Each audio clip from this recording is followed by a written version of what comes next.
अस्सलाम वालेकुम फ्रेंड्स, स्वागत है आपका इस यूट्यूब चैनल जेके स्टडी मटेरियल में। जेके बोर्ड्स के जितने भी 11th क्लास के स्टूडेंट्स हैं जिनको इकोनॉमिक्स सब्जेक्ट है, जो सॉफ्ट जोन के स्टूडेंट्स हैं उनको सिर्फ कल का दिन ही बचा है प्रिपेयर करने के लिए। बाकी हार्ड जोन के स्टूडेंट्स को भी टाइम है, तो इस वीडियो को अच्छे तरीके से देख लो। इंशाल्लाह आप सबका पेपर बहुत अच्छे से जाएगा। अब इकोनॉमिक्स का पेपर 80 मार्क्स का आता है और आपके पास मार्क्स होते हैं 29। और इकोनॉमिक्स के दो पार्ट होते हैं। एक आपको होता है स्टैटिस्टिक फॉर इकोनॉमिक्स जो आपको 40 मार्क्स का होता है, और दूसरा पार्ट भी 40 मार्क्स का होता है जिसमें आपको इंडियन इकोनॉमिक डेवलपमेंट होता है। बहुत से ऐसे स्टूडेंट्स हैं जिनको स्टैटिस्टिक फॉर इकोनॉमिक्स बहुत टफ लगता है। वो बोलते हैं ये तो टफ एरिया है, इसकी वजह से उनको बाकी भी प्रिपेयर नहीं हो रहा है। फिर टेंशन उठती है, अब हम क्या करें। अगर हम बात करें 29 आपकी जैसा पास मार्क्स है, आपने फोकस करना है 45 मार्क्स तक, ज़्यादा से ज़्यादा 45 से 50 मार्क्स तक आपने फोकस करना है। अगर आपने अभी तक कुछ भी प्रिपेयर नहीं किया तब आप 40 टू 45 मार्क्स ही कवर करो। तो उसके लिए आपने क्या करना है, आपका जो पहला यूनिट बनता है इंट्रोडक्शन 5 मार्क्स का, इसमें आपको क्या पता होना चाहिए, सिर्फ मीनिंग के बारे में, थोड़ा बहुत इकोनॉमिक्स होता है क्या, उसका कॉन्सेप्ट, स्कोप वगैरह, और आपको importance of statistic in economics. बस इतना आपको पॉइंट 3 पता होने चाहिए, समझो आपके 5 मार्क्स कंप्लीट हो गए। अब बात करें कलेक्शन ऑर्गेनाइजेशन, समझो ये वाले 2 यूनिट जो आपको 35 मार्क्स देते हैं। अगर आपको ये अच्छे से समझ नहीं आ रहा है, अगर हम देखें ये सिर्फ और सिर्फ कुछ घंटों का खेल है, अगर आप अच्छे तरीके से इसको समझोगे कुछ घंटों में आप 35 मार्क्स सीख सकते हो। अगर आपको ये टफ लग रहा है तो मैं कोशिश करूँगा कल आपके लिए डिटेल में एक वीडियो लाऊं ताकि ये 35 मार्क्स सिखा सकूँ।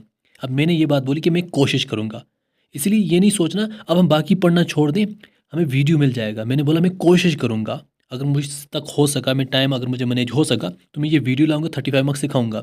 अगर पॉसिबल हो सका फिर भी अपनी तरफ से पूरी कोशिश करूँगा, क्योंकि आज बड़ा दिन भी है, फिर शाम को शब वगैरह, फिर मॉर्निंग को पता नहीं जल्दी उठ पाऊँगा। इसलिए थोड़ा इसको प्रिपेयर करने में भी थोड़ा बहुत टाइम लगता है, पूरा वीडियो बनाने में भी, फिर उस वीडियो बनाने से पहले भी उसको पूरा मतलब करने में टाइम लगता है। एंड आपसे भी रिक्वेस्ट है, दुआओं में याद रखना जैसा कि आज बड़ा दिन है। एंड ये 35 मार्क्स को इसके मैं कोशिश करूँगा। तो क्या कुछ करना है, और यहाँ पर मैं कुछ बताऊँगा भी, अगर आपसे भी हो सका वो टॉपिक्स थोड़े देख लेना। और इंडियन इकोनॉमिक डेवलपमेंट में आप देख सकते हैं जो आपके लिए ईजी है, इसमें आपने क्या करना है। तो पहले मैं आपको थोड़ा बहुत दिखाता हूँ, जो आपका स्टैटिस्टिकल टूल्स है इसमें आप थोड़ा बहुत ये सीख लेना कि मीन कैसे निकालते हैं, मीडियन मोड कैसे निकालते हैं, कोरिलेशन के बारे में अगर आपको हो सका ये चीज़ें थोड़ा बहुत देख लेना, अगर पॉसिबल हो सका। नहीं तो मैं कोशिश करूँगा वीडियो लाने की। अब जो आपका इकोनॉमिक्स का पार्ट भी है, इंडियन इकोनॉमिक डेवलपमेंट 1947 से 1990, फिर आपका इकोनॉमिक्स रिफॉर्म सिंस 1991। इसमें आपने क्या कुछ करना है, थोड़ा बहुत आपको ब्रीफ इंट्रोडक्शन, थोड़ा बहुत आपको इंट्रोडक्शन इसके बारे में देख लेना कि हाँ Indian economy on the way of independence के बारे में क्या कुछ है, इंडियन इकोनॉमिक सिस्टम ये थोड़ा बहुत याद रखना, और 5 ईयर प्लान्स के कॉमन गोल्स क्या हैं वो थोड़ा याद रखना, नीति आयोग के बारे में थोड़ा बहुत याद रखना। एंड यहाँ पर आपके लिए आ जाएगा न्यू एग्रीकल्चर स्ट्रेटजी, इसके बारे में थोड़ा देख लेना, जैसे इंडस्ट्री है। तो फिर आपका आ जाता है फॉरेन ट्रेड और इकोनॉमिक्स रिफॉर्म सिंस 1991, इसके फीचर्स पता होने चाहिए, जिसमें आपको मेन इंपॉर्टेंट आ जाता है एलपीजी, जैसा कि लिबरलाइजेशन, ग्लोबलाइजेशन, प्राइवेटाइजेशन। मैंने खुद ऑलमोस्ट 5 से 6 ईयर इकोनॉमिक्स स्टडी की हुई है।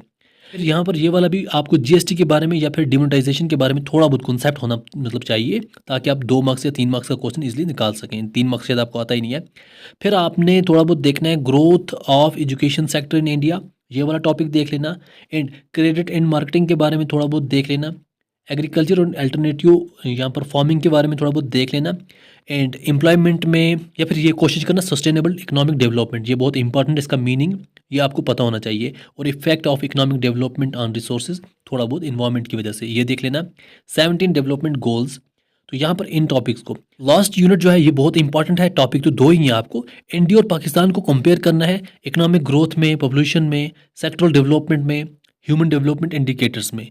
ऐसे ही आपने इंडिया और चाइना को भी करना है कि आपस में इनका इकोनॉमिक ग्रोथ ज़्यादा किसका है, किस हिसाब से पॉपुलेशन किसकी है, सेक्टोरल डेवलपमेंट के बारे में ये चीज़ें थोड़ा बहुत देखनी है। तो आपको ये 2 नोट्स बनेंगे, एक इंडिया पाकिस्तान का और इंडिया चाइना का। सिर्फ ऐसे नोट नहीं बना देना इंडिया पाकिस्तान क्या है क्या नहीं, नहीं, आपने इकोनॉमिक ग्रोथ उसकी दिखानी है, पॉपुलेशन दिखानी है, सेक्टोरल डेवलपमेंट दिखानी है, ये चीज़ें थोड़ा बहुत दिखाना। तो ये वाला यूनिट भी आपका इजीली कंप्लीट हो जाएगा, कोई ज़्यादा टफ नहीं है। अगर पेपर की बात करें, आपको 10 एमसीक्यूज आते हैं, जिसमें आपको मल्टीपल चॉइस क्वेश्चंस या फिर 1 मार्क्स वाला सिंपल डेफिनेशन वगैरह।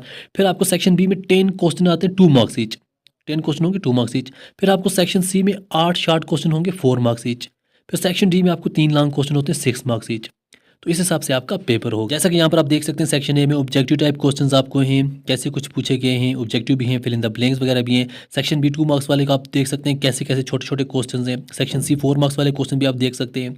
सेक्शन डी आप देख सकते हैं जिसमें आपको पहले जो पार्ट है इकोनॉमिक्स का, वहाँ से भी क्वेश्चन पूछे गए हैं। आपको यहाँ पर मीन मीडियन मोड के क्वेश्चन पूछे जाते हैं। तो इस हिसाब से आपका पेपर रहेगा।